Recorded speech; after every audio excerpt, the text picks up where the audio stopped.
We're heading to those big rollbacks you saw. Right now.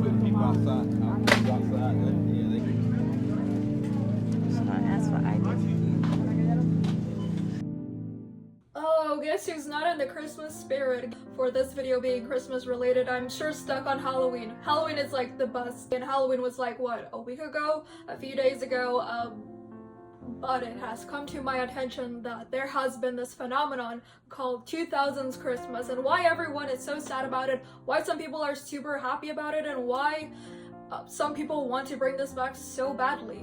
Well, today we're going to be looking at what made 2000s Christmas so special, and what is this phenomenon that everyone keeps talking about. It is sort of like this canon event that we all went through. We're in the classroom, we're drinking hot chocolate, and we're watching the Polar Express. And for many of us, that was like peak life.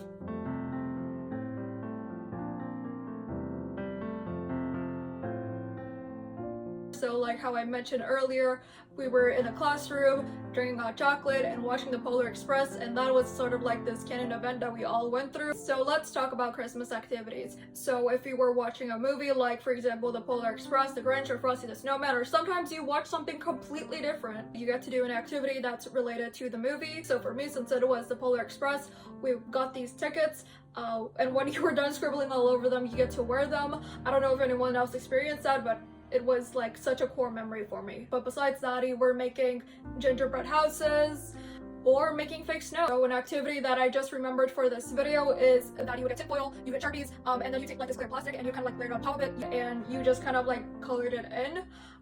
If that sounds boring, I'm so sorry. Okay, so back to the Polar Express. That one scene where gets to hear the bell. I think since we were all facing like the screen, okay, so since everyone was like watching the movie, I guess the teacher would pick one of the students to put like the little like bell on their pocket, and they would be like the quote-unquote chosen one, which I was super jealous because the chosen one was one of my bullies. I am so sorry. Why am I even apologizing? But anyways, this is not a video about my bullies. Okay, so when the movie was over, it's time to go home and Christmas break starts. Yay! And you don't get to see your friends until the next year. Okay, so another activity that I just remembered for this video is that you'd get like a standard like lunch bag that you'd get like at the supermarket, and then you kind of decorate it to make it look like Rudolph, which was always weird because it would be like candy and like bird seeds, and this was only strictly for Rudolph. Nobody else gets a treat back, but they weren't fair to Rudolph, so no treat. Okay, so when the food came, it was basically just like a pizza party, but featuring Christmas cookies, which my favorite cookies like ever are like these frosted sugar cookies. They're so good. I can finish a whole box, if not a second box, depending how I'm feeling that day. But the one thing about this video is that I love food. So we pretty much covered everything that goes on a pizza party, like a Christmas pizza party. Okay, so another great part about this is that, okay, so depending on your teacher, you would go in the next day with your pajamas or just free dress. For me, it was like go in with your pajamas. Well, now you're on Christmas break, and this was when cable was still a thing before streaming services really took over. You got Christmas specials on Nickelodeon, Cartoon Network, and Disney Channel. And as physical media becomes popular again, many look towards pawn shops, thrift shops to look at VHSs, DVDs, towards TV specials that they remember watching as a kid. And this becomes tradition again. I mean, you can say the same thing with like streaming services, but that's not really the way to go. But you're really not gonna get the true experience like that towards 2000s Christmas. Like it's Saturday morning and you just turn on the TV, you don't really care about anything else. Okay, so this isn't really technically Christmas related, but I just needed to say this, that the Macy's Thanksgiving Parade is gonna have a Labubu float!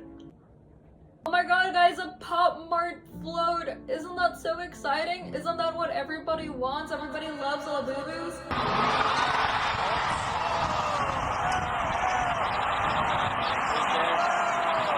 So I had a change of heart in Labubus. I think they're super cute. Obviously, looking back on these memories, it's gonna make you sad. But these experiences that I list off, maybe a lot of us didn't get to experience it, and that's okay.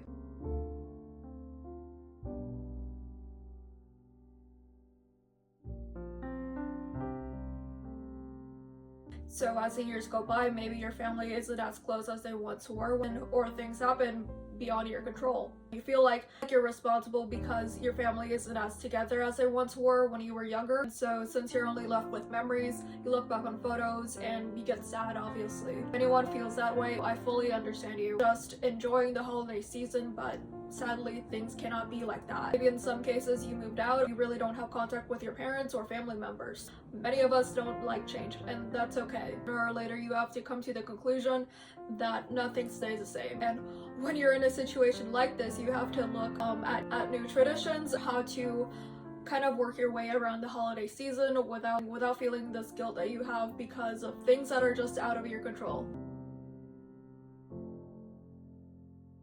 Because the way I see things is that I feel like you should be grateful for just living in the moment. Be grateful for this moment. I mean, sometimes things cannot be going your way, and that's perfectly fine, because whether you like it or not, stress is not good for you, like, at all. Another mindset that I do not like is that we don't have a reason to laugh or to smile. You can smile. No one is stopping you from finding some enjoyment in life. I think some people watching this video are gonna be like, it is easier said than done. Very easy to look at things through rose-tinted glasses. Even when you think a certain decade did not have any problems whatsoever, I can guarantee you we have problems. Most of the time, when we are young, we don't realize the things going around us.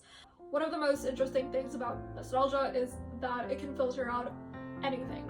It can just filter out good memories, and sometimes those sad memories can be exaggerated. Having this toxic mindset of, maybe if I lived in a different decade, things would be better for me.